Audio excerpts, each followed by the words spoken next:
Thank you everyone for joining us tonight. We're covering the employing staff basic session. So just covering basically what you need to consider when you're making a leap to hiring a staff member. I'm Adele, Development Officer over in Queensland, and Amy, the President of Brisbane South Toy Library, will be presenting this evening. Next slide, Amy. We'd just like to acknowledge the traditional owners on whose lands we gather and play. We pay our respect to the elders past and present and to the children who are the leaders of tomorrow. We also extend our respect to Aboriginal and Torres Strait Islander people from all nations on those lands who are here today. This was and always will be their land. Thank you, Amy. Take it away. Thanks, Adele, and thanks everyone for joining us tonight. Just a couple of things to note before we get started. As Adele said, feel free to pop any questions in the chat and we'll have some time at the end to go through them. And we'll also turn off the recording at that point as well. And also, I just wanted to mention that although I'm a lawyer in my day job, I'm certainly not an employment lawyer. And so everything tonight is just general information and not legal advice.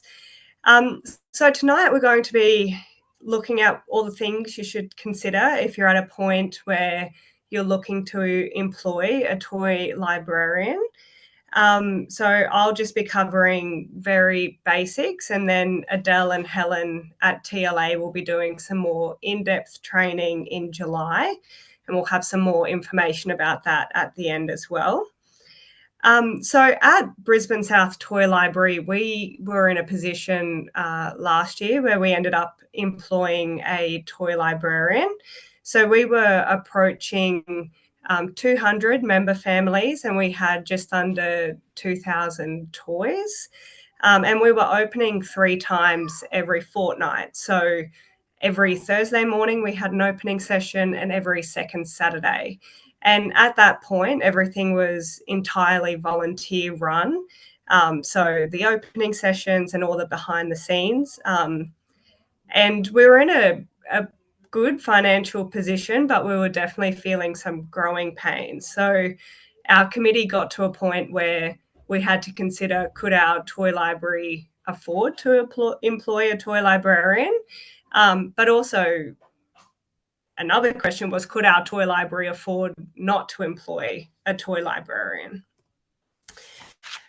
So those 2 questions actually lead to a number of other things that you have to consider when it's a point for your organisation to consider employing staff.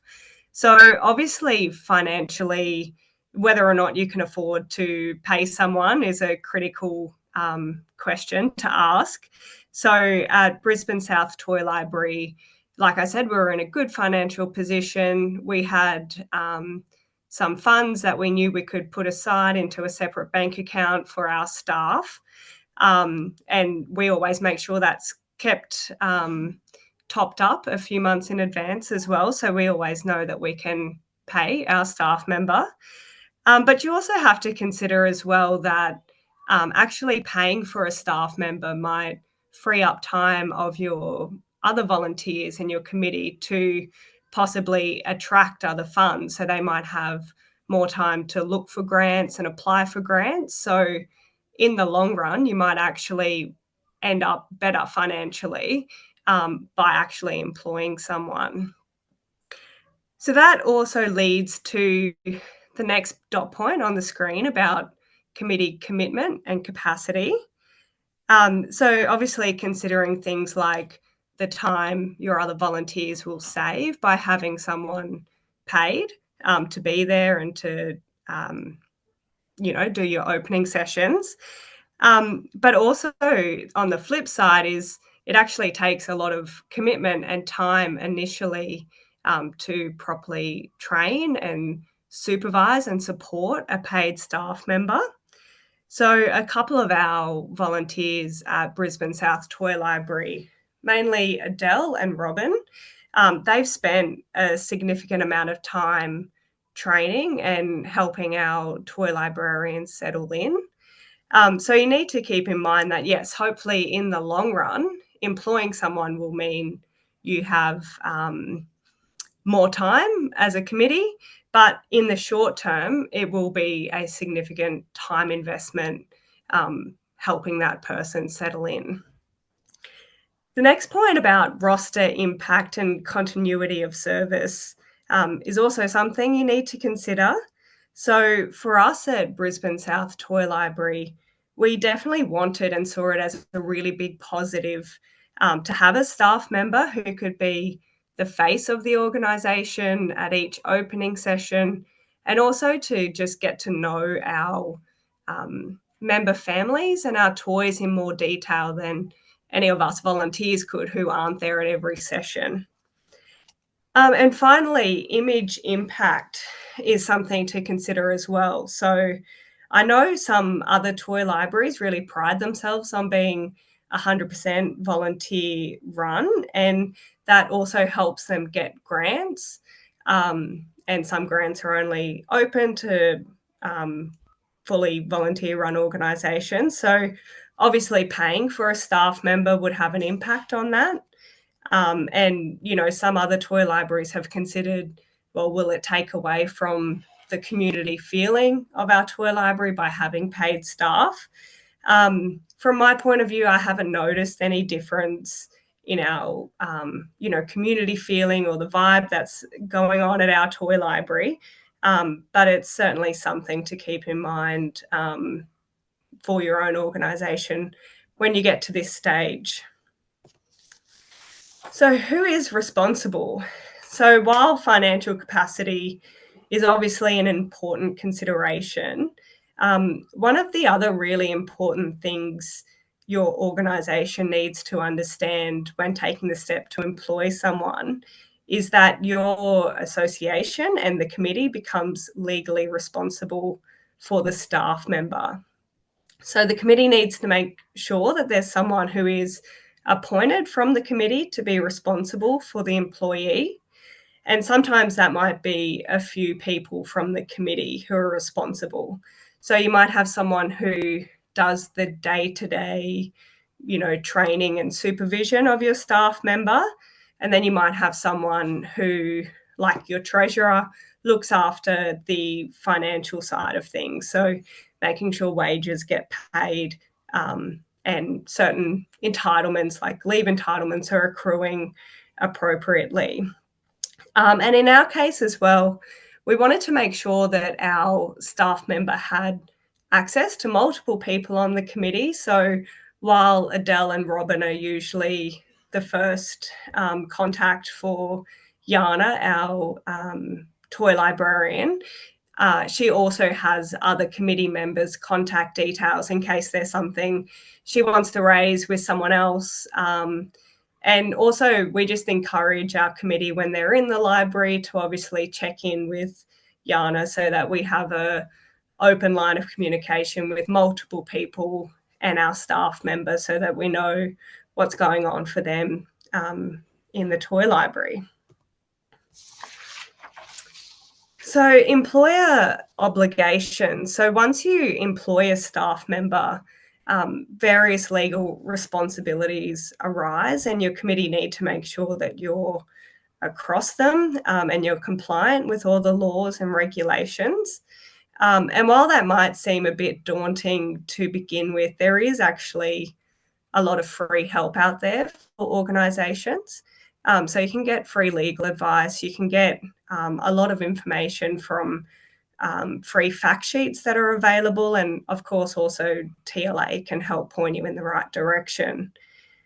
So even in our case, for example, when it came to doing the employment contract, we actually got free legal advice from, it's through Justice Connect, which was able to put us in contact with some employment lawyers who drafted our contract and who gave us legal advice about what award our toy librarian and what level she would fall under. So there's definitely lots of help out there, and TLA can help point you in the right direction as well. And also another thing to keep in mind is that regardless of if you pay your staff or if you just have volunteers, there's various legal obligations that come up anyway. So a lot of the time you'll notice you're probably already covering some of them in your policies and procedures. So things like making sure you have a safe space and you're not engaging in any unlawful discrimination or anything like that. That already applies if you've got volunteers. But yeah, TLA can definitely help in that regard as well. So once you employ someone, there's various minimum entitlements that your organisation needs to make sure you cover for your staff member. I won't go through all of these entitlements tonight, but Fair Work's website has a lot of information on these points. And it's really important that you look into it all and make sure you cover all your minimum entitlements if they apply to your staff member. So things like long service leave accruing, annual leave, parental leave, giving certain information statements. They're all things that you have to make sure you're complying with if you employ someone.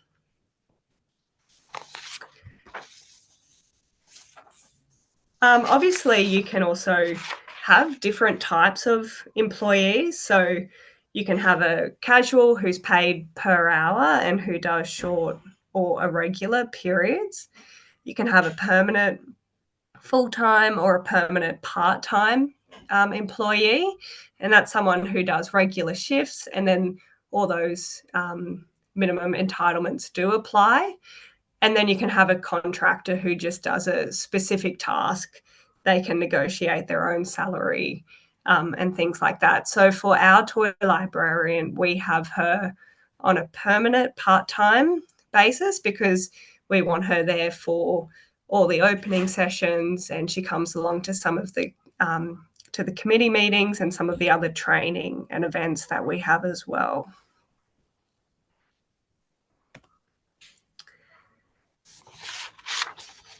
So the National Employment Standards and the award contain the minimum conditions of employment.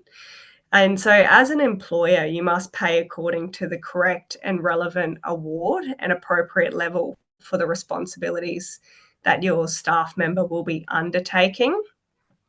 And based on the advice from Fair Work Australia, TLA recommends that the relevant award is the Social, Community, Home Care and Disability Services Industry Award. And that was the same advice we got from our independent lawyers as well. So with regular hours, so the law defines that as between 6 a.m. and 8 p.m. And even if a shift starts at a much earlier time, if it finishes at 8 p.m., there's certain loading that's applied to the whole shift. And there's obviously different rates for weekends and public holidays as well. When it comes to pay level classifications, it really is important to look at what duties and functions your toy librarian will be performing to make sure you're paying them at the right level. So for example, with our toy librarian, we were given advice to employ them on a level 2 because they would have some regular supervision, but they would also be helping oversee some of our volunteers. So it really does just depend on what role you're employing for and what the person's tasks and responsibilities will be. But it's definitely something you want to consider for each employee you get. And you also want to make sure you get it right because you don't want to be possibly underpaying your toy librarian or overpaying them in some cases. So as you can see with this slide, pay rates can differ quite significantly depending on what level they're classified as and what time or day that they're working. So, you know, you can see it goes from $24.50 if they're level 1 on a normal shift, all the way up to $72.47 if they're casual working on a Sunday. So obviously the amount of work you can get from your toy librarian for the same amount of money does really vary depending on how you employ them. So I'll hand over to Adele at this point so she can go through the more financial side of things, because that's what she is great at with Brisbane South Toy Library. Yeah, so I'm the treasurer now at Brisbane South Toy Library, and so I pay Jana's wages on a regular basis, and so part of that is making sure the pay-as-you-go withholding tax is paid every time it needs to be paid. There's also obviously the superannuation that needs to be paid on a quarterly basis. There's also single touch payroll reporting became a legal requirement back in 2019. So it's another consideration when you're looking at getting a staff member is also the accounting software systems that you will need to use to pay your staff member. So Reckon is probably one of the cheaper ones that I know toy libraries do use. We chose to go with Xero because that's what our accountant uses, and so it was just seamless basically for that, even though the costs are a little bit more there. And it's also important to get workers' compensation for your staff member if they have any injuries that they get through working. The Toy Libraries Australia insurance does not cover workers' compensation. So just take that as a note if you do pay Toy Libraries Australia insurance. So, there's things you think about. On the knowledge base, we do have a staff salary calculator estimate spreadsheet. So you can go in there and fiddle around with the numbers in there, what pay rates, what days. It was really, we used this when we were making the decisions, and it was really good to see and like project forward how much money we kind of want to have in the bank before we actually decided to take that leap to get a staff member. And it's also kind of what keeps us in line to make sure that we've got enough coming through regularly as well. So that's on the knowledge base. You can help you make your decisions there. So when it comes to finding a toy librarian, what we did was we put together a job description which formed our advertisement. So in that, we summarised the tasks we would be wanting someone to be completing. We put in the types of skills that we were looking for. We mentioned the award rate and the salary that we would be paying. And it's really important that you make sure the salary and the award that you're putting in that is correct, so it's not a misleading advertisement. And we had details about how to apply, so where to send your resume, and also the date that we wanted people to apply by. And then we advertised just to our current volunteers and members. And that's how we ended up finding our current paid toy librarian. My understanding is she knew someone through one of our members. But there's also other places you can advertise. So job advertisement websites like Ethical Jobs, local community pages. I've also heard of some people potentially contacting their local council to see if they knew of anyone who wanted some extra hours. And then obviously you need to do your interview. We had a couple of our committee members attend the interview. And so we obviously recommend that there's more than just one person, so that you've got multiple people getting feedback and getting to meet your possible employee. And just we asked a few simple questions about their experience, and we had a couple of really good people, and then we were able to narrow it down to just one. And then once you do select a toy librarian, like I was saying before, you want to delegate to at least one person that they're responsible for that staff member. Obviously explain payroll and get all their relevant details, and give them other contacts for any issues or complaints. And also what we did was made sure our toy librarian was across all of our policies and procedures as well, because that's really important given they're going to be, doing a lot of the work of the toy library. Some other questions that might come up with your paid staff member, things like, can they bring their children to work? Sometimes, especially if they were a volunteer before they become your paid staff member, whether or not they can volunteer extra hours, if they need to attend committee meetings, can they borrow toys for their own kids? And all of those things are entirely up to your toy library. Some employers can be flexible about having children there. We just recommend that whatever arrangement you come to with your toy librarian, it's clear between both parties, and preferably in writing, so that there's no miscommunication, especially about whether or not they're volunteering or they're getting paid for certain tasks that they're doing. So as Adele was mentioning before, there's lots of content on TLA's knowledge base. So there's precedent, job ads, job descriptions, interview questions, and contracts. There's also the salary calculation. Fair Work is a really good website to go to as well to get free fact sheets about all of this. And then obviously TLA and our Facebook discussion group as well can be a really good resource to have.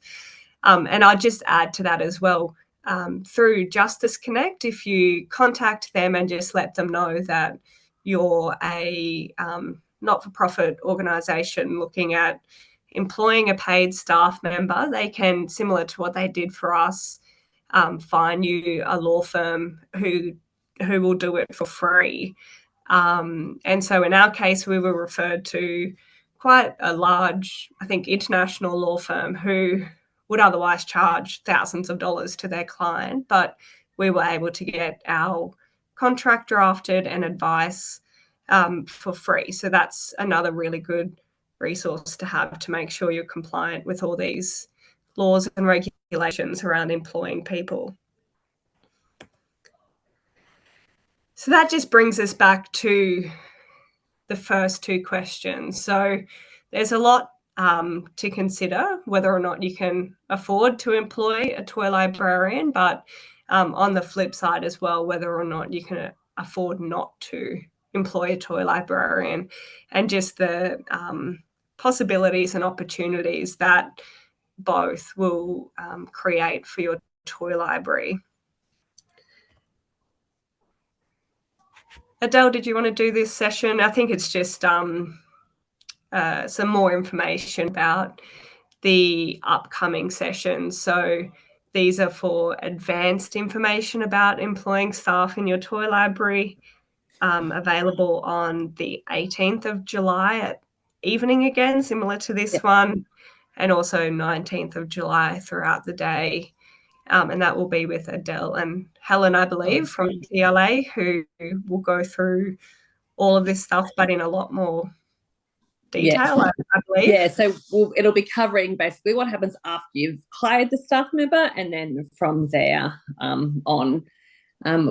Just a question that came up in the chat while Amy was talking was about portable long service leave. I have to admit I'm not abreast that like additional cost there myself very well. So I will add some more information to additional documents that we send back through, but it is a additional cost that you may need to consider when you're hiring a staff member. So I will turn